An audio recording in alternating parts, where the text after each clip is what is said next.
lack of craftsmen that are projected for the 21st century. In some countries, almost 20% below what they project that they're going to need. And the old buildings that we have are in need of this kind of care. And so it really comes to the question, how do we get young people involved in the trades? How can we keep people in the trades? The International Preservation Trades Workshop being held here in Belmont Technical College is an international gathering of preservation trades craft people. Who's going to build the historic structures that are going to be loved and treasured 100 and 200 years from now? The Iptw is a great way to expose the trades to people, to the students. Opportunities like this for learning and for actual hands-on experience brings this all alive and makes it real for people.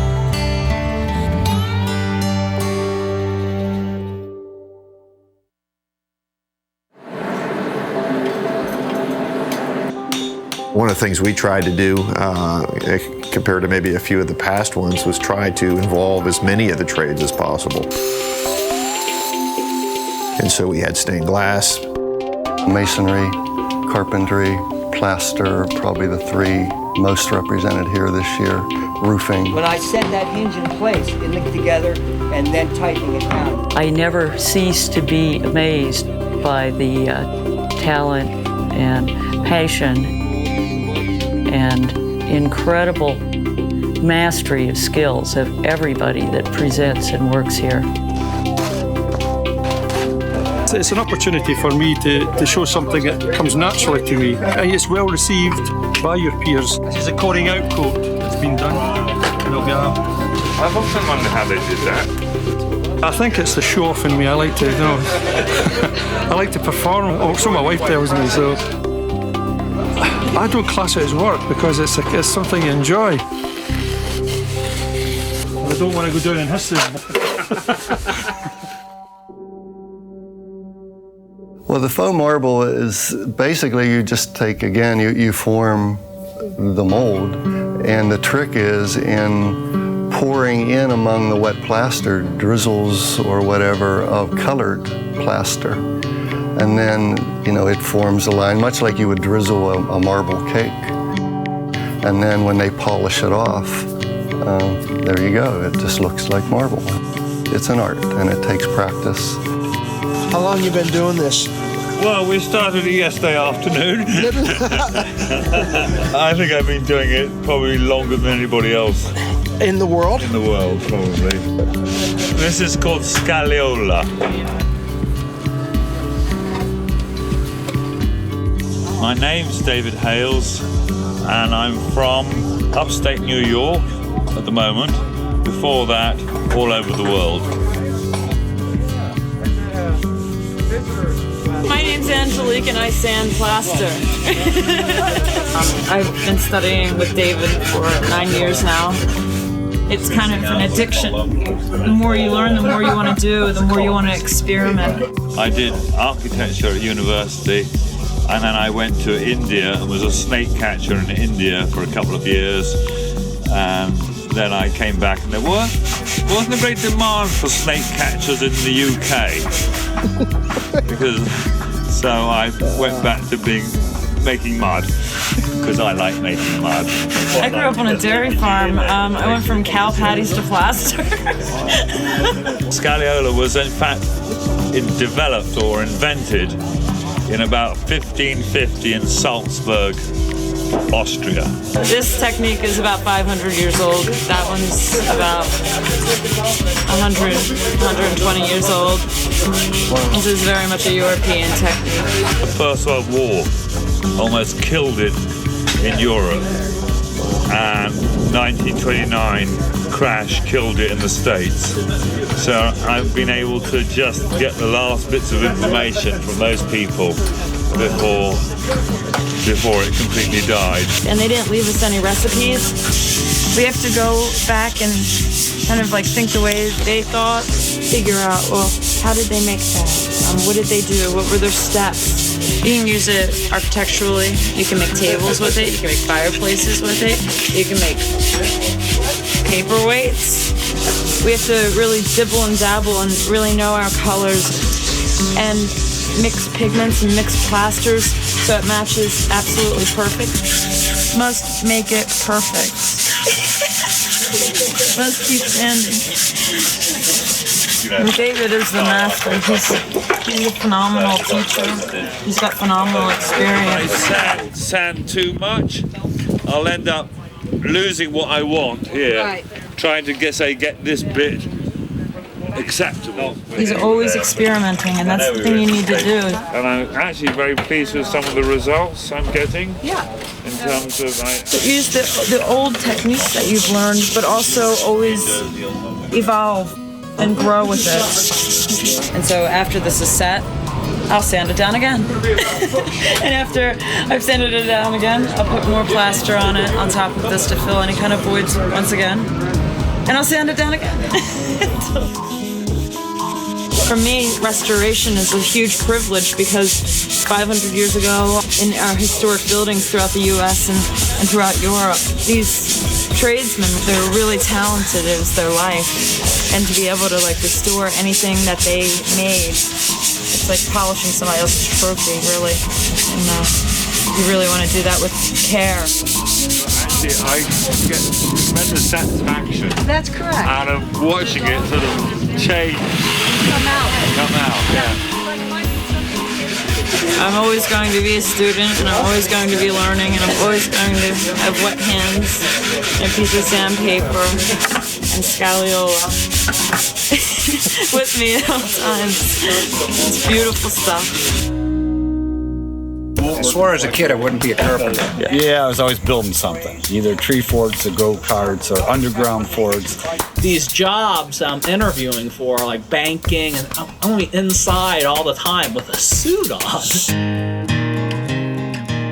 Growing up, I always had an interest in woodworking in particular and enjoyed doing it, and built additions onto a house, and I remodeled a kitchen on my own, and just the type of thing a lot of men do. Well, I always knew growing up that I wanted to be an architect. Well, I was always into old buildings and going to historic sites and seeing different things like that. So, and I was always into building stuff. I go back to a thing that happened when I was in the 7th grade in our history class back in Pennsylvania.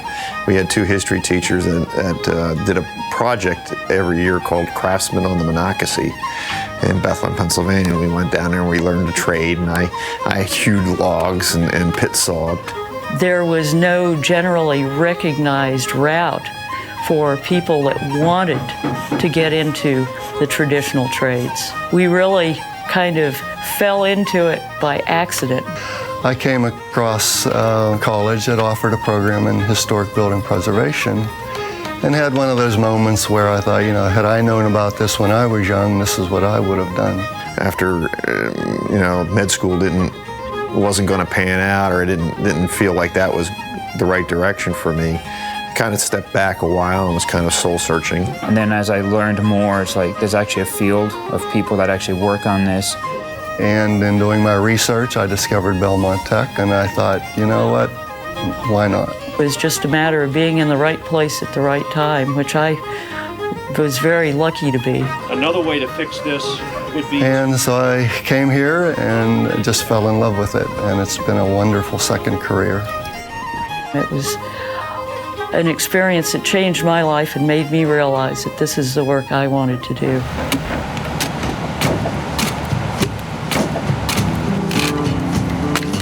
Students come to Belmont and they're not, a lot of times they like old houses and they have a love for history, and some of them tend to be artistic, others tend to be more construction oriented. I've found the best way for folks to learn is to give them a chance to do it.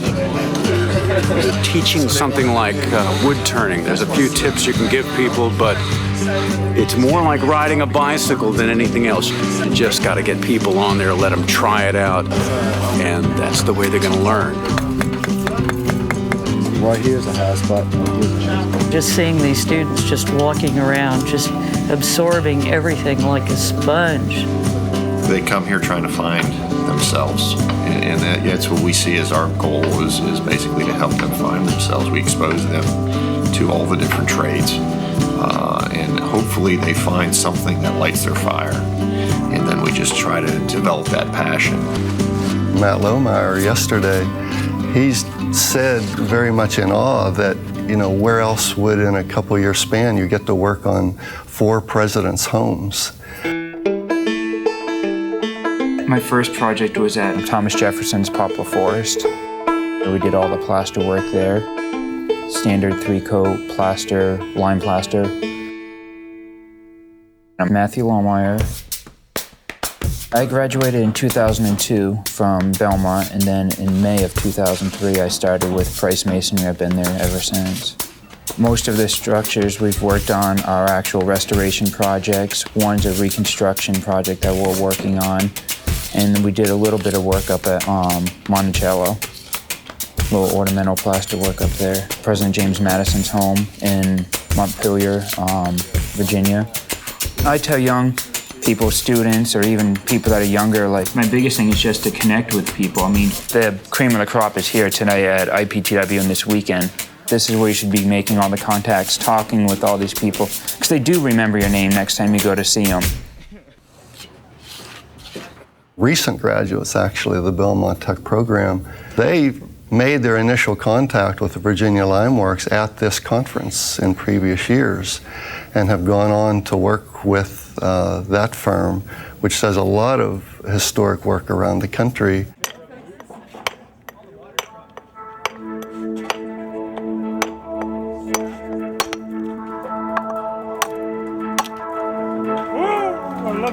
One of the wonderful things about this year's conference has been the presence of the Stone Foundation holding their 2005 Stonework Symposium. Being able to talk and interact with them and visit some of their programs, and also just stand in on the discussions between PTN and Stone Foundation members.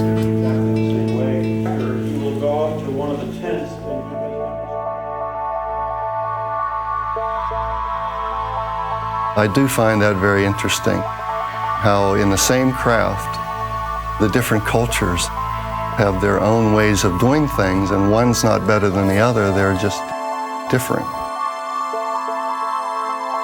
And a lot of these craftsmen are quite amazed when they see this new technique, and maybe a technique they have either never thought of or just initially thought, well, that won't work. But they're finding out there are, you know, more ways to skin a cat. They built the demonstration project, which was an arched bridge with not a bit of mortar anywhere in it. From Neil Rippingdale. Been over here for 4 years now. I'm based in Lexington, Kentucky. What happens with the turf as well, sometimes the turf spreads slightly as it dries out, it shrinks. This is more like Scottish weather today. I feel like at home today. But what we've got actually here, if it's worth mentioning, these 4 big stones are flat in the bottom and are called the Springer stones. This is a stone where the whole arch springs from. And then these stones going round the barrel of the arch here are called the bourgeois. The bourgeois is a French word meaning the rollingness of the rock. Then you have your keystone in the centre here, wedging everything in. Coping stones on the top just give it an edging as well, and they're pinned in the centre with these wedges, and it keeps everything fairly solid here. People were amazed to see that, and there was the big ceremony where they pulled out the support under the arch, and the natural reaction was sort of to expect it to collapse, and it's perfectly built, obviously. The masters built it. We had a project right outside our office. It was an addition to a church, and it was the entry had a Gothic arch that was made out of stone. And when it came time to set the keystone, the stone company, all the employees of the stone company came out, and they tried to put this thing in place, and it didn't fit just right. And they took it down, loaded it on a truck, took it back again, and they did this 3 or 4 times before they finally got it into place. And when they put it into place, you know, you could see tears in the eyes of the guys that were doing this job. This was an opportunity for them to do something really fine. And that struck home, and I thought, you know, that's what it's all about. It is expression too. We're working with natural materials. It's also connecting up with something real deep in the way we evolved, and real deep in our connection with the rest of the world.